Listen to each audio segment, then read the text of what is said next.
तब तक इस तरह की तस्वीरें सामने आती रहेंगी सिद्दीकी साहब? देखिए बिल्कुल सही बात आप कह रहे हैं। जिस तरह एक चिराग से 100 चिराग जलते हैं, इस तरह ये मुल्क जो गंगा जमनी तहजीब है उसमें हर मजहब के लोग जब एक साथ आएंगे, मंजरेआम पर आके अपनी बात कहेंगे, तब इस तरह के मामले जो है बहुत कम हो जाएंगे, बल्कि ना के बराबर हो जाएंगे। लेकिन सर एक बारीकी बात मैं बताता चलूँ सर आपको, कि आप देखिए सर, एक होता यह है कि किसी भी मुल्क पे अगर हुकूमत करनी हो तो उसका सबसे बड़ा हथियार हो तो मजहब। अंग्रेजों ने भी इसका सहारा लिया और हमारे मुल्क को 100 साल लूटा, लेकिन जब उनका ये पर्दाफाश हुआ तो उनको मुल्क छोड़ना पड़ गया। तो मैं समझता हूँ कि मुल्क में अगर मजहबी मामले पे हुकूमतें होंगी तो मैं समझता हूँ मुल्क नहीं, धीरे धीरे हम आप भी खोखले हो जाएंगे। तो कम से कम मजहब के मामले को दूर रख के मुल्क को बढ़ने की आगे बात करनी चाहिए। आप देखिए यहाँ पर हर मजहब के जो बड़े बड़े आलिम हैं, महंत हैं, जितने भी लोग हैं, इनको मंजर आम पर आकर अपनी आवाम को समझाने की कोशिश करनी चाहिए कि इस तरह के मामला को ना बढ़ाया जाए।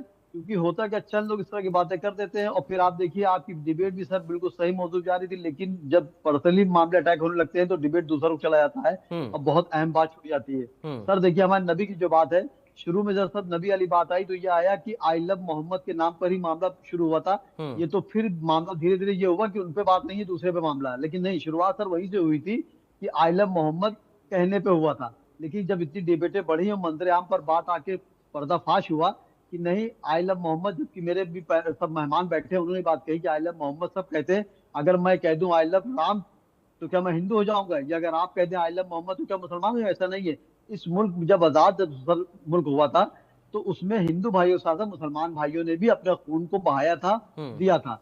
लेकिन सर आप अगर एक बात बारीकी देखें सर, तो आजादी के बाद से अगर आप सर एक बात देखें तो जितने भी मामले रहे, मुसलमान को सबने जो है सिर्फ वोट बैंक समझा और फिर इसके अलावा कुछ नहीं समझा। और मंजर आम पर आने के बाद हुकूमतों ने क्या किया कि मुसलमानों को उनको हाशिए पे लाके रख दिया, और कभी भी कोई मामला आया तो ये हुआ कि मुसलमान को बेस बना लिया गया। सर सवाल आप यही है बरेली शोएब की बात साहब, कर रहे हैं सर, आप मैंने ये कि जी आप जी नेताओं पर आरोप लगा रहे हैं और मैं तौकीर रजा जैसे लोगों के ऊपर ये आरोप लगा नहीं रहा नहीं हूं नहीं कि ये लोग भड़काने का काम कर रहे हैं, और अगर ये गलत आरोप है नहीं तो आप नहीं, बताइए मुझे। बिल्कुल सही।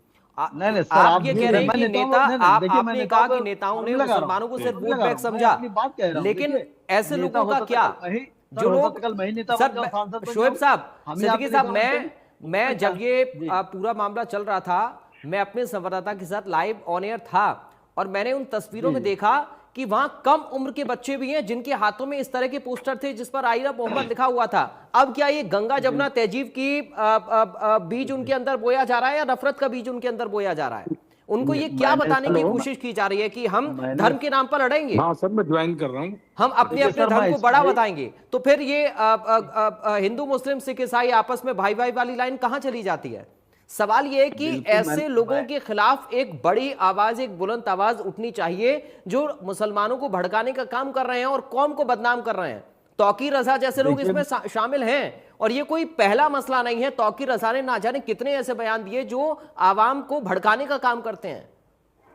देखिए सर होता क्या है कि एक पुरानी कहावत है कि बिल्ली के गले में घंटी बांधे कौन, इसीलिए बिल्ली सब चूहों खा गई। मैं आपके चैनल से, आपका नेशनल चैनल सर, मैंने बहुत डिबेटें आपके नेशनल चैनल में दी हैं, मैं आपके टीवी चैनल पे मैं शुरुआत कर रहा हूँ। शोएब सिद्दीकी शुरुआत करेंगे, सब शुरुआत करेंगे। और सर एक शेर मैं जरूर पढ़ूंगा कि एक आरजू नहीं हर आरजू तो ये है, लाकर जरा सी रख दो खाके वतन कफन में। हर हिंदुस्तान का जो मुसलमान है वो अपने मुल्क के लिए इस तरह जान देने की कुर्बान है, और था है और रहेगा। लेकिन चंद लोग होते हैं सर, हर मजहब में लोग होते हैं, हर पार्टी में होते हैं, जिनको इस तरह की मोहब्बत जो होती है उसको दूर करने के लिए कहीं ना कहीं शोर से छोड़ने पड़ते हैं। हमारे वहां भी कमी है, दूसरे मजहब में भी कमी है कि लोग को देखो मंजर शोएब आम पर सिद्दीकी आना साहब, चाहिए। इसमें मैं ठीक बीच है, में आपको एक बात के लिए टोकना अदरसन जी चाहूंगा। बोलिए। मैं आपकी बात सुन रहा था बिल्कुल आराम से। आप एक बात ये बताइए, जिस तरह से लव जिहाद के मामले सारे, जितने भी ये लव जिहाद के मामले जो है, ये आपकी तरफ से जो है, इनका जो एजेंडा चलाया जा रहा है, क्या आपने कहीं पे किसी हिंदू संगठन को देखा है जो मुस्लिम जिहाद या मुस्लिम के धर्म के लोगों को हिंदू धर्म में परिवर्तन करने का कार्य करते हो?